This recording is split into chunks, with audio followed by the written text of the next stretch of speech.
Pinaki Bhattacharya news আসার পরে কিন্তু সরকারের সাথে মিলেমিশে ধান্দাবাজি করেছেন পারতাম। অনেক লোকজন সেই ধান্দাবাজিতে শুরু করেছেন, অনেক ছাত্র নেতারাও এই ধান্দাবাজি করেছেন।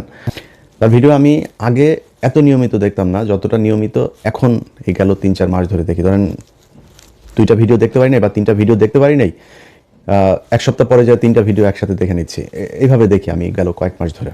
আজকে যারা এই যে মার খেলেন এই ব্যক্তিরা, কয়দিন আগে এনারা হাদি যখন মারা গেল তারপর বলেছিলাম যে বিপ্লবের যেটুকু বাকি আছে হাদির লাশ কবরে যাওয়ার আগে সেটা করতে হবে। ওনারা তখন প্রথম আলো ডেইলি স্টারের অফিসে যায় সুশীল সাজলেন। আসসালামু আলাইকুম। ছোট করে একটা ভিডিও বানানোর জন্য আপনাদের সামনে আসলাম। একটা জিনিস না বলে পারছি না, সেটা হলো পিনাকি ভট্টাচার্য।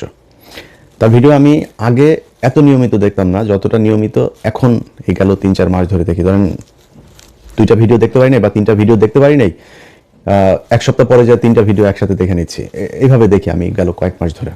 আমি তার এত ফ্যান কখনো ছিলাম না যতটা ফ্যান এই মুহূর্তে। তো কেন দেখি, এখন ধরেন আওয়ামী লীগ সরকার ক্ষমতায় ছিল, তখন হিন্দুরা যখন ব্যাপক সুযোগ সুবিধা নিত, পিনাকি ভট্টাচার্য দেশ ছাড়লো। তারপরে ফ্রান্সে আসার পরে ধারাবাহিকভাবে এই পুরো আওয়ামী লীগের সময়টা সে আওয়ামী লীগের বিরুদ্ধে কথা বলেছে, ভারতের বিরুদ্ধে কথা বলেছে, ভারতের পণ্য বয়কটের পক্ষে কাজ করেছে।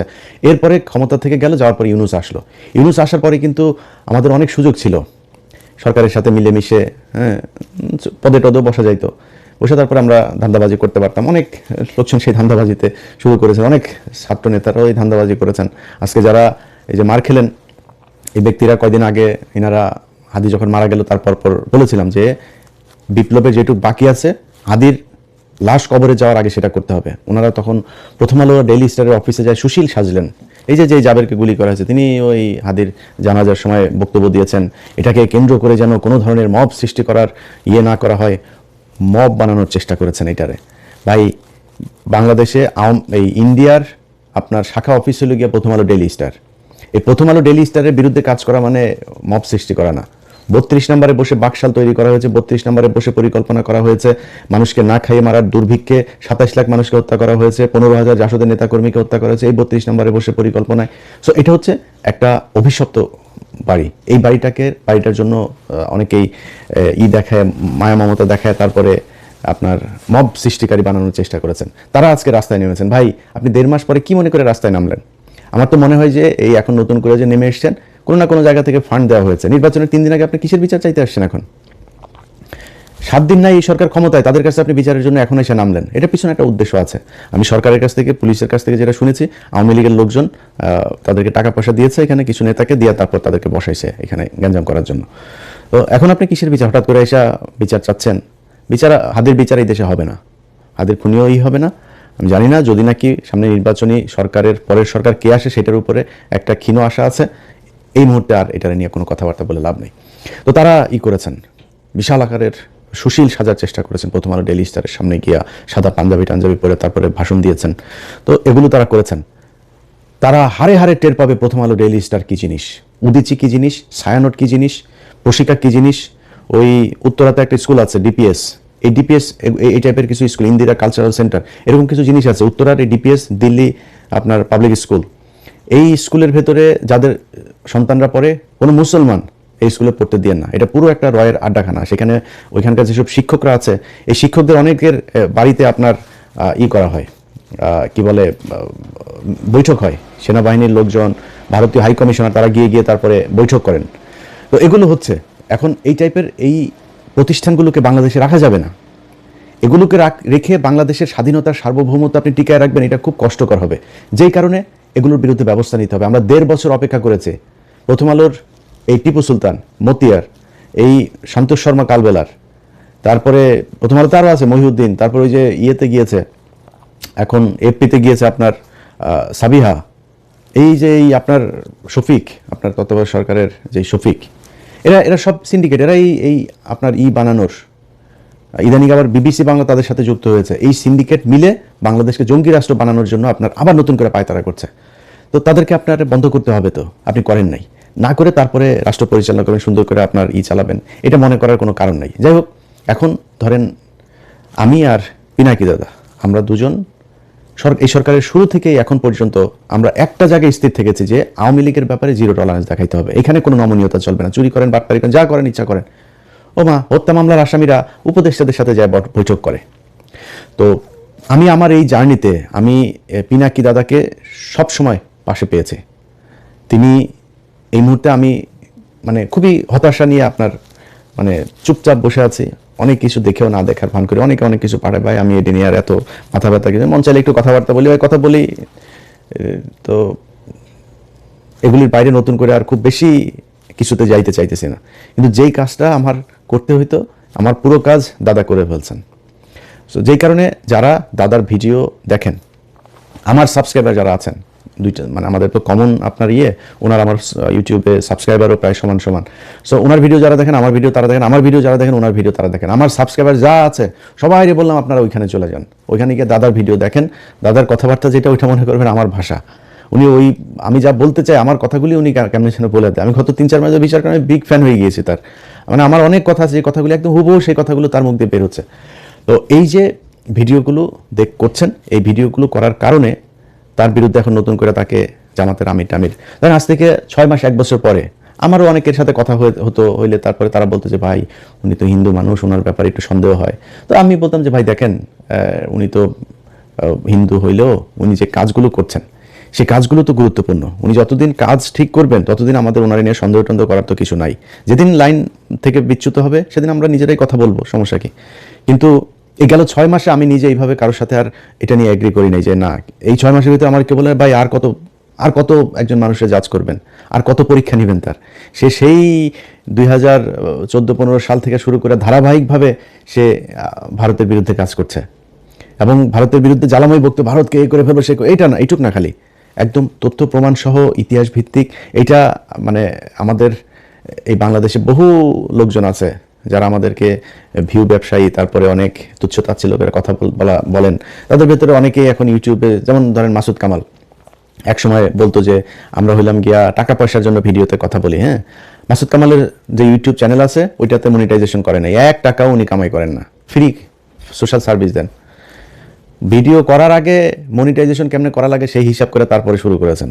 যার সাথে কথা বলেন তিনি বলেছেন ভাই কয়দিন পরপরই মানে মনিটাইজ হওয়ার আগে পাগল হয়ে গেছে, কবে হবে, কেমনে হবে, কেমনে তাড়াতাড়ি করা যায়, হ্যাঁ চিঠি আসে না কেন, কোড আসে না কেন গুগল থেকে, কত কিচ্ছা কাহিনী। এখন তিনি টাকা খান, তার ভিডিও একটা আপনি চ্যানেলে দিয়েন, সাথে সাথে কপিরাইট খেয়ে যাবেন।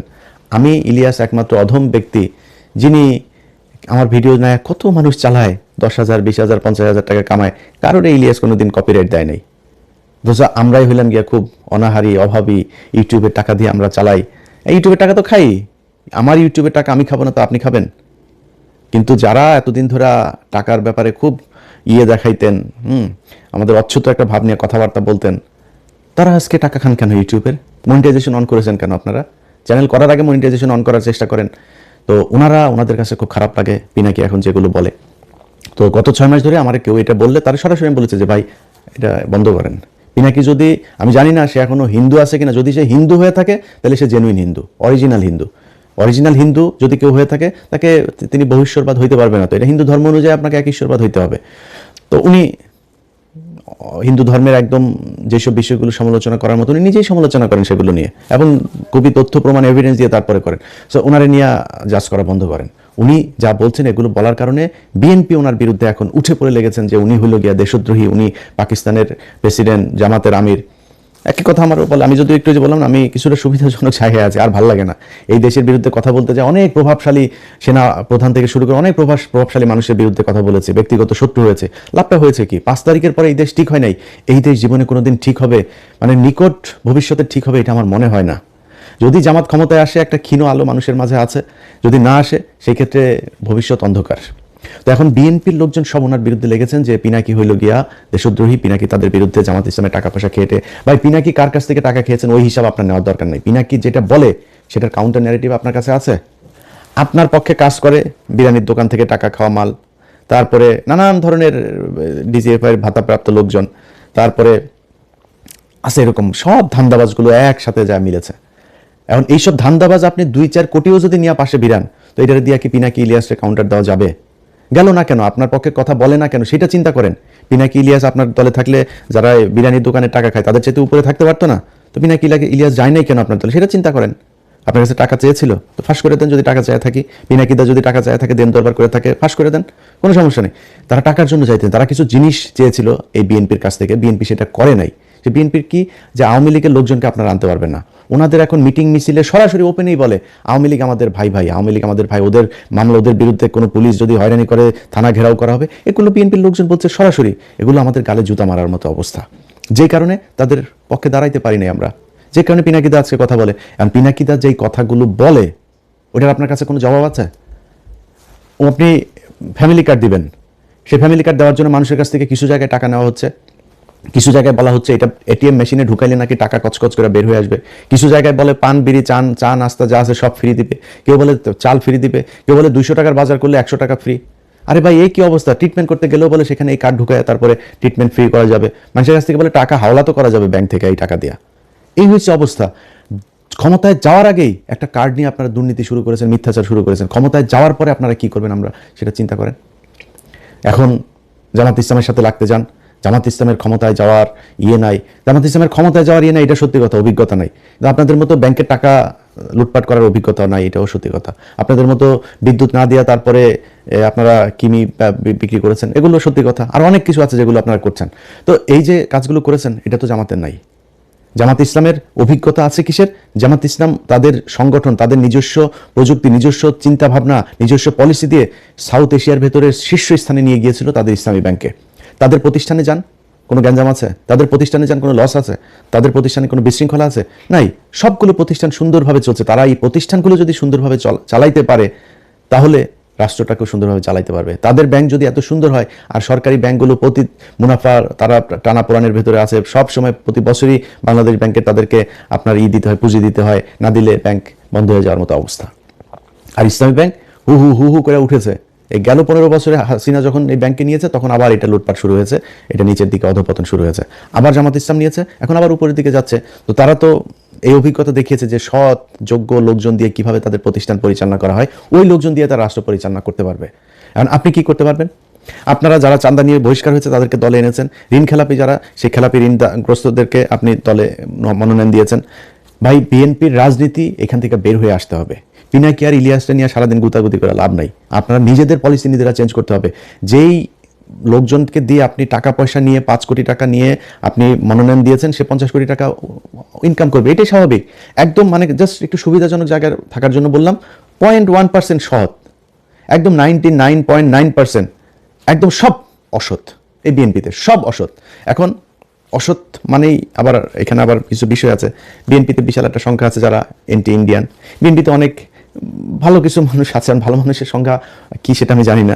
কিন্তু এই সরকারি টাকা পয়সা টেন্ডার নিয়ে তারপরে আমার এই কথাটা শুনে যাদের বিএনপি যাদের খারাপ লাগলো, আমার অনেকে বিএনপির এমপি ক্যান্ডিডেট অনেকের সাথে ভালো সম্পর্ক আছে, তো ওনাদের অনেকে কষ্ট পাইতে পারেন। ভাই, আমার এই ভিডিওটা পজ দিয়া চোখটা বন্ধ করে একটু চিন্তা করেন তো, যে আপনি আগে এমপি ছিলেন বা এবার এমপি হবেন, হওয়ার পরে এই যে টেন্ডার নিয়ে সরকারি টাকা 200 কোটি টাকার একটা প্রজেক্ট থেকে 30 কোটি টাকা আপনি খাবেন না? নিজের মানে আমার গালি দেওয়ার আগে নিজের বুকের মধ্যে হাত দিয়ে চোখটা বন্ধ করে একটু জিজ্ঞেস করেন খাবেন কিনা। তো এটার মানেই তো অসৎ, এটাই বুঝাইতে চেয়েছি। 99.9% তাদের এটা ব্যবসা হিসাবে নিয়েছে, যে এটা সিস্টেমটা এরকম। এই সিস্টেমে বাংলাদেশের রাজনীতি চালানো যাবে না। কারণ এমন একটা দল আপনাদের ঘাড়ের উপরে নিঃশ্বাস ফেলছে, যারা 1 টাকার দুর্নীতি করে না, যারা কারোর বাড়িঘর দখল করে না, যারা ঘুষ খায় না, সুদ খায় না, যারা আরেকজনের মেয়েকে দেখে ইফটিজিং করে না, যারা ওই আপনার বাড়ি করতে গেলে রড সিমেন্ট ইট দেওয়ার জন্য আপনার বাড়িতে যে হামলা চালায় না, আপনার দোকানে গিয়ে চাঁদাবাজি করে না, সেই দলটার সাথে আপনাকে কম্পিটিশনে থাকতে হইলে আপনাকে ওইরকম কোনো একটা কিছু নিয়ে আসতে হবে। আগের পলিসি দিয়ে রাজনীতি করতে গেলে আওয়ামী লীগের সাথে নিয়ে না, আওয়ামী লীগের সাথে আরও কোনো দল যদি সাথে নেন, সেগুলো নিয়েও লাভ নেই। কারণ সাধারণ মানুষ বুঝতে শিখেছে। ঘরের মধ্যে বসে একটা নারী ফোনের মধ্যে দেখছে যে একটা মেয়ে ভোট চাইতে গিয়েছে, তার পেটের মধ্যে লাথি মারা হয়েছে, আপনারা ভোট দিবে সেই ব্যক্তি? আপনি জোর করে মানুষের কাছ থেকে আপনার সামনে ধানের শীষের মিছিলে যাবে, সেই ব্যক্তি ভোটের দিন দাঁড়িপাল্লায় ভোট দিবে, আপনি জিতে যাবেন? এত স্বপ্ন দেখা উচিত না। যাই হোক, আমাদের নিয়ে সমালোচনা না করে আপনাদের উচিত হবে এই নিজেদের সংশোধন করা। নিজেদের সংশোধন করলে আমার মনে হয় আপনাদের দলের জন্য ভালো হবে। সবশেষ সবাইরে আবারও বলি, পিনাকিদার ভিডিওগুলো, প্রতিটা ভিডিও যারা দেখেন না তারা গত 2 মাস ধরে কি কি ভিডিও করেছে পিছনে যায় ওনার চ্যানেলে গিয়ে তারপরে সাবস্ক্রাইব করে আসবেন, সাবস্ক্রাইব করবেন। যাদের মনে হয় যে যারা দেশের জন্য কাজ করে তাদের চ্যানেলে সাবস্ক্রাইব করবেন, তাদের পেজে ফলো দিয়ে রাখবেন। আশপাশের লোকজনকে নিয়ে ফোন দিয়ে তারপরে দাদার চ্যানেলে বলবেন যে এই ফোনটা দেন, ওর চ্যানেলে ইউটিউবে ঢুকে দাদার চ্যানেলটা খুঁজে বের করে সাবস্ক্রাইব করাই দিবেন। প্রথম আলোতে যদি 20 মিলিয়ন ইউটিউব চ্যানেলে সাবস্ক্রাইবার থাকে, ওইখান থেকে বের হবেন, বের হয়ে এসে দাদার চ্যানেলে ঢুকবেন। এটা দেখার দরকার আছে। মানে আমি আর আমার নিয়ে মার্কেটিং করলাম না, কারণ আমি এখন ভাই খুব অসহায়ের মতো আছি। আমার মানে ভাল লাগে না আর। এই গত 1.5 বছরে যা দেখলাম, কত মানুষকে ফেরেস্তার মতো মনে করতাম, শালা সব মালখোর। এই মালখোরদের দিয়ে আর বেশি বিপ্লব দেখাইতে ভাল লাগে না, এই জন্য একটু সুবিধাজনক অবস্থায় আছি। দাদা এখনো বিপ্লবের ঠিক জায়গায় আছে, এই জন্য দাদার এখানে যাইতে বললাম। ভিডিও দেখেন, দেখে ডিসিশন নেন ভোট কাকে দিবেন কাকে দিবেন না। সব ভালো থাকবেন, আল্লাহ হাফেজ।